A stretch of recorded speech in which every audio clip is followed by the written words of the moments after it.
যে তাই আমার আল্লাহ বলে, বান্দা শুনে রেখে দে, 1 মাস রোজা রাখলে 1 মাস রোজা রাখার পরে যে দিনটা আসবে ওই দিনটার না বলে ঈদের দিন।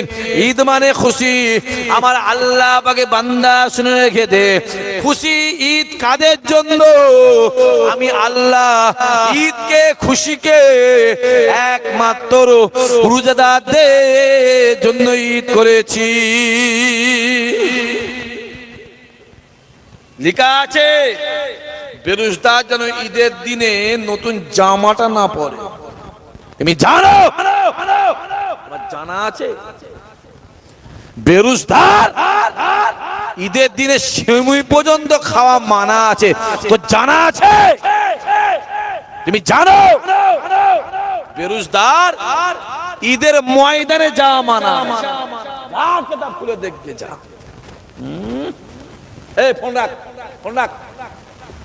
যত জুলুম, এত জুলুম করছি কেন তোরা? তোরা চলবে না আমার মাহফিলে করছি, নতুন মনে হচ্ছে সব।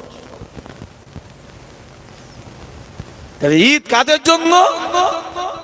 সেরেফ রোজাদারদের জন্য। ঈদের দিনে বেরোজদাররা নতুন জামাটা না পরে ওটাও মানা আছে। যে অত সহজ নয় আব্বাজি। 11 মাস আমার আল্লাহ তোমার সুযোগ দিয়েছে, খা, কলজে খুলে খা। 1 মাস থেকে শুকতে হবে। হ্যাঁ, এইটা রোজার মাস। আমি আল্লাহ একটা মাসকে বেহিসাব বেকিতাব করে দিলাম। জোরে হবে না সুবহান? আলেম ওলামারা দেখবেন রমজান মাসে 20টা 30টা করে লুঙ্গি, জামা, পাঞ্জাবি, টুপি কিনে নেয়। কেন? এদের হিসাব দিতে হবে। আমি নিজেও, আমি অন্যজনকে কি বলবো? আল্লাহ বলে শুনে রেখে দে, আমি আল্লাহ জানিয়ে দিলাম কিয়ামতের ময়দানে মাসারে আমি আল্লাহ কাহার কাহার।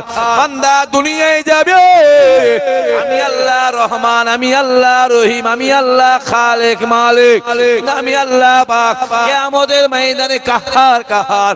ওই দিন আমি আল্লাহ কাউকে ছাড়বো না। আমি আল্লাহ জাররা জাররা পরিমাণ হিসাব নেব। আমি আল্লাহ কাতরা কাতরা পরিমাণ হিসাব নেব। বান্দা কিয়ামতের দিনেতে আমি আল্লাহ আমার রহমতের আশা কর, আমার রহমতের আশা কর।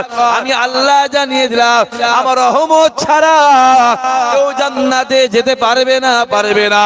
আমি আল্লাহ জানিয়ে দিলাম যার উপরে রহমত হবে আমি আল্লাহ তাকে জান্নাতি বানিয়ে দেব।